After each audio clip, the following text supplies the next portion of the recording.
Perkenalkan, nama saya Clemens Aryan Bratajaya. NIM saya 22G10014. Prodi saya adalah akuntansi. Saya akan menjawab pertanyaan dari video pertama terlebih dahulu. Pertanyaan video pertama nomor 1. Menurut ideologi Pancasila, bagaimana cara kita menjaga relasi dengan sesama meskipun berbeda sara, supaya harmonis dan maju sejahtera bersama? Kita ketahui bahwa Pancasila merupakan dasar negara Indonesia yang terdiri atas 5 ideologi dasar. Peran Pancasila dalam keberagaman bangsa adalah mewujudkan Bhinneka Tunggal Ika, yang berarti berbeda-beda tetapi tetap satu. Pancasila mempersatukan perbedaan suku, ras, etnis, agama, budaya, dan geografi dalam satu titik dan membangun kebinekaan pada setiap silanya, sehingga seluruh keberagaman dan perbedaan dipersatukan oleh Pancasila sebagai dasar negara. Sikap-sikap yang harus kita wujudkan untuk membangun relasi dengan sesama yang baik dan harmonis yaitu: pertama, saling menerima masukan teman atau pasangan. Hal ini menjadi salah satu komponen dalam membangun relasi baik dengan orang lain, baik dengan keluarga, teman, pasangan, maupun sesama manusia lainnya. Saling memahami dengan cara menerima masukan satu sama lain dan juga saling menerima perbedaan yang ada. Sikap kedua yaitu saling menghargai dan menghormati.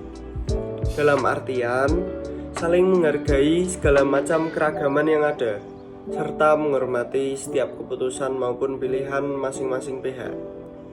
Sikap ketiga, bangun kepercayaan bahwa dukungan yang diberikan tulus dan tidak mengharapkan imbalan.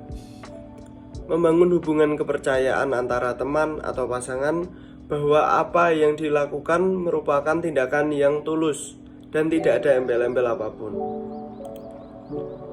Soal nomor 2. Apa yang dimaksud dengan kapitalisme, individualisme, konsumerisme, hedonisme? Apakah saya setuju dengan hal tersebut? Yang pertama, kita jelaskan terlebih dahulu arti-arti tersebut. Kapitalisme adalah sebuah mode produksi yang bertujuan untuk meraih keuntungan sebesar-besarnya dengan biaya produksi sekecil-kecilnya. Individualisme merupakan satu filsafat yang memiliki pandangan moral, politik, dan atau sosial yang menekankan kemerdekaan manusia serta kepentingan bertanggung jawab dan kebebasan sendiri. Konsumerisme merupakan ideologi yang menjadikan seseorang atau kelompok menjalankan proses konsumsi atau pemakaian barang-barang hasil produksi secara berlebihan tanpa sadar dan berkelanjutan. Hedonisme adalah istilah yang sebenarnya berasal dari bahasa Yunani, yakni hedon, yang berarti kesenangan. Jadi, hedonisme adalah gaya hidup yang berfokus mencari kesenangan dan kepuasan tanpa batas. Bagaimana tanggapan saya terhadap hal-hal tersebut? Saya tidak setuju dengan hal-hal tersebut, karena menurut saya hal tersebut tidak mencerminkan sikap yang sesuai dengan tata nilai agama.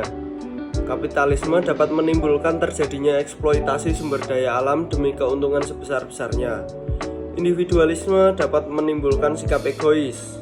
Mereka melakukan segala sesuatu dengan apa yang mereka inginkan, dan mereka menganggap yang membantunya sebagai penghalang dalam pekerjaannya. Dampak konsumerisme membuat seseorang malas bekerja, kehilangan daya juang, boros konsumtif, dan kurangnya keinginan untuk maju. Hedonisme juga dapat menimbulkan perilaku konsumtif secara berlebihan, bahkan meski saat pemasukannya tak cukup untuk membiayai pengeluarannya. Pertanyaan nomor 3. Di masa krisis ekonomi, apa saran ideologi Pancasila agar sistem kesejahteraan bangsa membaik?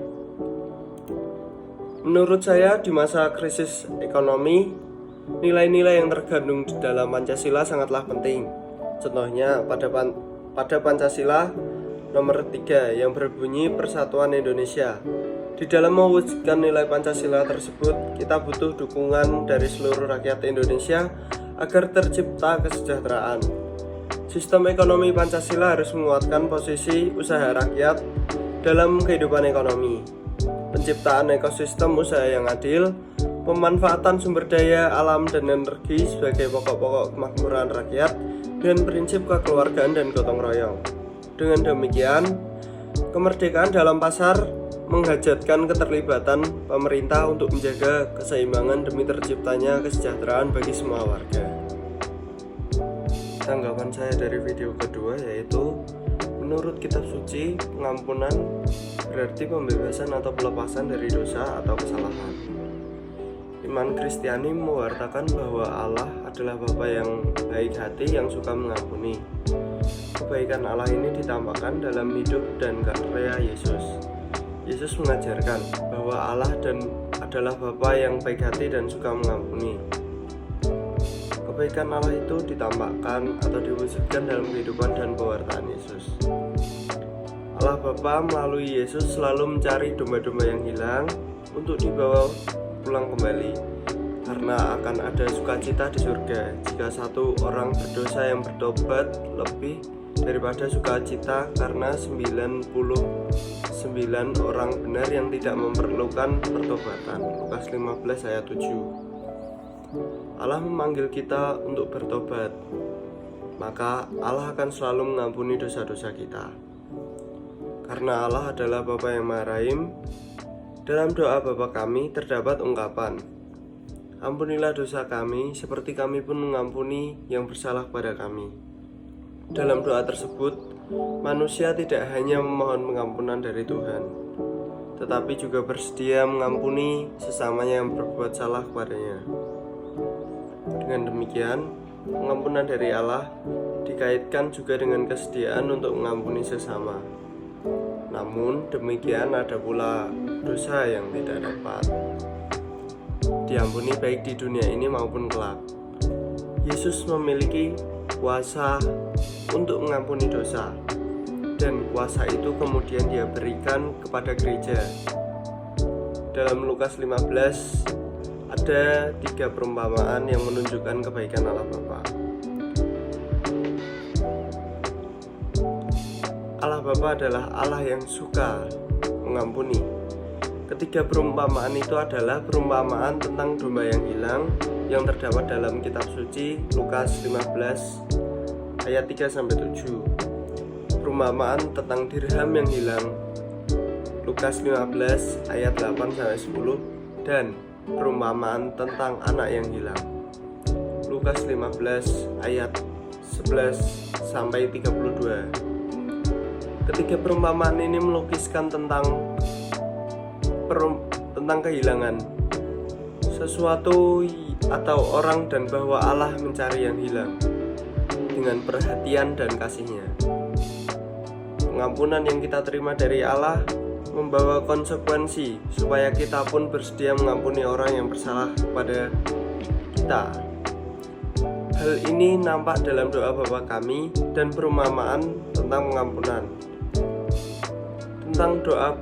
Dalam doa Bapa kami yang diajarkan oleh Yesus adalah ungkapan, ampunilah kami akan kesalahan kami, seperti kami juga mengampuni orang yang bersalah kepada kami.